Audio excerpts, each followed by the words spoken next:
नमस्कार दोस्तों, आज मैं आपको महारविवार व्रत कब है, साथ ही पूजा विधि, अगियारी विधि और कथा के बारे में बताऊंगी। यह पर्व भाद्रपद के शुक्ल पक्ष में पड़ता है। इसे बड़ा रविवार, महारविवार और बड़का इतवार भी कहते हैं। रविवार सूर्य देवता के पूजा का वार है। जीवन में सुख समृद्धि, धन संपत्ति, शत्रुओं से सुरक्षा और स्वास्थ्य सुख के लिए महारविवार का व्रत सर्वश्रेष्ठ है। महारविवार का व्रत करने व कथा सुनने से मनुष्य की सभी मनोकामनाएं पूरी होती हैं। मान सम्मान, धन, यश तथा उत्तम स्वास्थ्य मिलता है। बड़ा रविवार के दिन सूर्योदय से पूर्व जग कर शौच व स्नान आदि से निवृत्त होकर स्वच्छ लाल रंग के वस्त्र पहने विधि विधान से गंध पुष्पादि से भगवान सूर्य नारायण का पूजा करें। 24 बार गायत्री जाप करें। सूर्य देव के बीज मंत्र का 12, 5 या 3 माला का जप करें। मंत्र है ह्राम ह्रीम हौम सह सूर्याय नमः। सूर्य देव को जल में लाल चंदन, अक्षत, लाल पुष्प और दुर्वा मिलाकर 3 बार में अर्घ दें और 3 बार बोलें ओम ब्रह्म स्वरूपे सूर्य नारायण नमः। इसके बाद गाय के कंडे को किसी मिट्टी के पात्र में जलाकर हाथ में एक आचमनी जल लेकर ब्रह्मा विष्णु महेश का ध्यान करके आचमनी को क्लॉकवाइज घुमाकर गिरा दें। गुड़ घी धूप को 3 बार सूर्य के किसी भी मंत्र को बोलकर स्वाहा स्वाहा कहकर डाल दीजिए। उसके बाद बड़ा रविवार व्रत का कथा सुनिए और अंत में आरती कीजिए। इस साल 2022 में बड़ा रविवार का व्रत 4 सितंबर को है। अब सुनते हैं बड़ा रविवार की व्रत कथा। एक नगर में एक गरीब ब्राह्मण रहता था। वह अपने पत्नी के साथ बहुत खुश रहता था। उसकी पत्नी सुंदर थी, सुशील थी, सूर्यदेव भगवान की पूजा अर्चना किया करती थी, एक ही समय भोजन करती थी। सूर्यदेव जी को अर्घ देकर बिना पुरुष का मुख देखे एक रोटी बनाती। उस रोटी को सूर्य भगवान को भोग लगाकर वह रोटी स्वयं खा लेती। अपने पति के लिए दूसरी रोटी बनाकर खिलाती। कुछ दिनों बाद उसके घर में एक पुत्री का जन्म हुआ। वह पुत्री धीरे धीरे बड़ी होने लगी। एक दिन ब्राह्मणी सूर्यदेव के भोग के लिए रोटी बनाकर रखी थी। सूर्यदेव को अर्घ देकर आई भोग लगाने के लिए। तब तक उसकी पुत्री उस रोटी का कोना तोड़कर खा गई, पर ब्राह्मणी को पता नहीं चला। वह उस रोटी का भोग सूर्यदेव को लगा दी। तब तक आकाशवाणी हुई, हे देवी, यह रोटी तेरी बेटी ने जूठी कर दी है। तेरी बेटी को मैं श्राप देता हूँ कि बिन ब्याही माँ बनेगी और मेरे श्राप से कभी भी मुक्त नहीं हो पाएगी। तब ब्राह्मणी रोने लगी, वह माफी मांगने लगी। बोली, हे प्रभु, यह तो नादान है, बच्ची है, नासमझ है, अनजान है, मूर्ख है, इसे माफ कर दीजिए। आप तो दया के सागर हैं, दया कीजिए।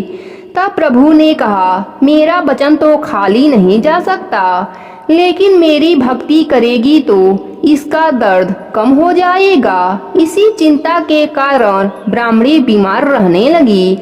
तब एक दिन ब्राह्मण ने पूछा, क्या सोचती रहती हो? तब ब्राह्मणी ने कहा, मैं आपको एक बात बताना चाहती हूँ, वह राज है, आप अपने मन में ही राज रखना। तब ब्राह्मण ने कहा, मैं राज ही रखूंगा, बताओ क्या बात है। तब ब्राह्मणी ने सूर्यदेव के श्राप की सारी बात बताई और ब्राह्मणी ने कहा, इसकी छोटे उम्र में ही शादी कर देना, पुत्री को घर के अंदर रखना, किसी भी पुरुष का मुंह मत दिखाना, इस कलंक से बचा लेना। तब ब्राह्मण ने कहा, आज से मेरा वचन है, मैं तेरी हर बात को निभाऊंगा। तब ब्राह्मणी ने कहा, एक बात और है, तुम इसे छोटी उम्र में ही सूर्यदेव का पूजा करना सिखा देना, क्योंकि सूर्यदेव इसके भक्ति से प्रसन्न हो जाएंगे तो श्राप वापस ले लेंगे। तब ब्राह्मण ने यह भी वचन दे दिया। कुछ क्षणों के बाद ब्राह्मणी मर गई। कुछ ही दिनों के बाद उसकी पुत्री बड़ी होने लगी। तब ब्राह्मण ने उसे सूर्यदेव की पूजा करना सिखा दिया। वह भी अपने माँ के तरह ही सूर्यदेव की पूजा अर्चना करने लगी।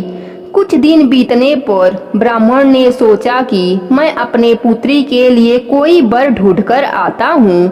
अपने पुत्री को कहा कि इस कुटिया से बाहर ना निकलना।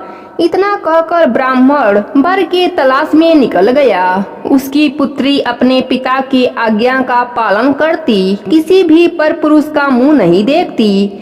इधर राजा का बेटा जंगल में भटक गया और रास्ता भटकता हुआ घने जंगल में आ पहुंचा। राजा के लड़के के पीछे जंगली पशु पड़ गए। वह अपनी जान बचाने के लिए रास्ता भटकता भटकता उसी झोपड़ी के पास आ गया। जोर से चिल्लाने लगा, बचाओ बचाओ। तब पुत्री पिता के वचन को भूल गई। दरवाजा खोल दिया। उसने देखा बहुत सुंदर राजकुमार बाहर खड़ा है। वह देखती ही रह गई। तब तक राजा का बेटा कुटिया के अंदर आकर दरवाजा लगा दिया। ब्राह्मण की बेटी ने कहा, तुम अंदर नहीं आ सकते हो, मैं पुरुष का मुंह नहीं देखती। तब राजा का बेटा बोला, मैं तुम्हारे साथ कोई दुर्व्यवहार नहीं करूँगा। मैं तो अपनी जान बचाने के लिए आया हूँ। अगर तुम मेरे प्राण बचाने से खुश नहीं हो तो मैं बाहर जा रहा हूँ। ब्राह्मण की बेटी धर्म संकट में पड़ गई और सोचने लगी, मैं इसे बाहर भेजती हूँ तो इसके प्राण जा सकते हैं, वह भी मुझे हत्या लगेगा। अगर अंदर रखूंगी तो मेरे माँ के वचन टूट जाएंगे। कोई बात नहीं, ऐसा कहकर अपने मन में धीर रखकर सोचने लगी। तब ब्राह्मणी की बेटी ने कहा, मेरे वस्त्र पहनकर नारी बनकर मेरे पिताजी के सामने रहना पड़ेगा, क्योंकि मुझे पुरुष का मुख देखने की आज्ञा नहीं है। तब राजा का बेटा बोला, तुमने मेरी जान बचाई है, मैं तुम्हारी हर बात मानूंगा। तब वह लड़की वाला वस्त्र पहन लिया। कुछ देर के बाद ब्राह्मण आया तो पूछने लगा, पुत्री तुम्हारे साथ कौन है? तब पुत्री ने जवाब दिया, यह नारी रास्ता भटक गई थी, इसके पीछे जानवर पड़े हुए थे। यह अपनी जान बचाने के लिए आवाज लगाई तो मैंने दरवाजा खोल दिया। पिताजी आपकी आज्ञा हो तो यह हमारे साथ रह जाए। तब ब्राह्मण ने कहा कि नारी है तो मुझे कोई परेशानी नहीं है। कई दिन ऐसे ही बीत गए। उन दोनों में इतना प्रेम बढ़ गया कि वह हर हद पार कर गए। ब्राह्मण की बेटी गर्भवती हो गई। अब दोनों घबराने लगे। तब राजकुमार ने कहा, तुम अपने पिताजी से कह देना कि मैं गर्भवती थी। मैं जब बाहर से आई थी तभी गर्भवती थी। तब राजकुमार की बात मानकर ब्राह्मणी की बेटी ने अपने पिताजी के आते ही बीमारी का बहाना बनाकर सो जाती। धीरे धीरे 9 महीने बीत गए। उसका अंत समय आ गया। तब पिताजी को आवाज लगाई, बोली, इसकी अंतिम समय है पिताजी, आप दाई माँ को बुला दीजिए। तब ब्राह्मण ने दाई को बुलाकर लाया। दाई माँ ने अंदर आकर देखा तो ब्राह्मण की बेटी गर्भवती थी, उसका बच्चा होने वाला था। तब राजा के बेटे ने सारी बात बताई और कहा, अगर तुम किसी से कुछ नहीं बताओगी तो मैं तुम्हारा घर अन्य धन से भर दूंगा। दाई माँ ने राजा के बेटे के कहे अनुसार ही किया। बाहर जाकर किसी को कुछ नहीं बताया। धीरे धीरे उनका बेटा बड़ा होने लगा। एक दिन राजा अपने बेटे को ढूंढता हुआ उसी नगर में आया और उसी झोपड़ी के पास आकर दरवाजा खटखटाने लगा। ब्राह्मण की बेटी ने दरवाजा खोला। तब तक राजकुमार नहा धोकर बाहर निकला। राजा ने अपने पुत्र को पहचान लिया। राजकुमार ने अपने पिताजी से सारी बात बताई, पर राजा ने कोई भी बात नहीं मानी और अपने बेटे के साथ राजमहल आ गए। इधर ब्राह्मण की बेटी अपने भाग्य को कोसती रही, ना खाना खाती ना पानी पीती, दिन पर दिन अपने शरीर को त्यागती रहती। एक दिन सूर्य भगवान उसके भक्ति से प्रसन्न हुए और प्रकट होकर बोले, हे देवी, तुम क्यों घबराती हो? मैं तुम्हारी भक्ति से प्रसन्न हूँ। अब तुम्हारे दुख के दिन समाप्त हो जाएंगे। उधर राजा के घर में अन्य धन सब समाप्त हो गया। राजा रोड पर आ गया। एक दिन राजा के सपने में सूर्यदेव ने दर्शन देकर कहा, तुम्हारा अन्य धन मैंने नष्ट किया है, यह सब मेरे क्रोध के कारण हुआ है। तुमने ब्राह्मण की बेटी के साथ अन्याय किया है। राजा ने सूर्यदेव से क्षमा मांगने लगा और सब पहले जैसा होने का उपाय पूछा।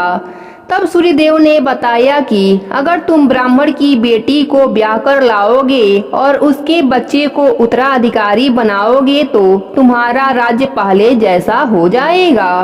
राजा की आंख खुली तो वह पश्चाताप करने लगा। अपने पुत्र से बोला, बारात की तैयारी कर लो, चलो ब्राह्मण के घर चलते हैं तुम्हारे पत्नी को लाने। बेटा खुश हो गया। राजा बारात लेकर ब्राह्मण के झोपड़ी के पास आया तो ब्राह्मण घबराने लगा कि राजा मुझे मारने आया है। तब राजा ने ब्राह्मण से माफी मांगने लगा और कहा, हे ब्राह्मण, मैं तुम्हारा कसूरवार हूँ, मैंने तुम्हारी बेटी के साथ गलत किया है, अब दोनों की शादी करने आया हूँ। तब ब्राह्मण खुश हो गया, दोनों की शादी हो गई। सूर्य भगवान की कृपा से राजा का राज पहले जैसा हो गया और ब्राह्मण की कन्या सुखों का भोग करने लगी। प्रेम से बोलिए सूर्य भगवान की जय हो।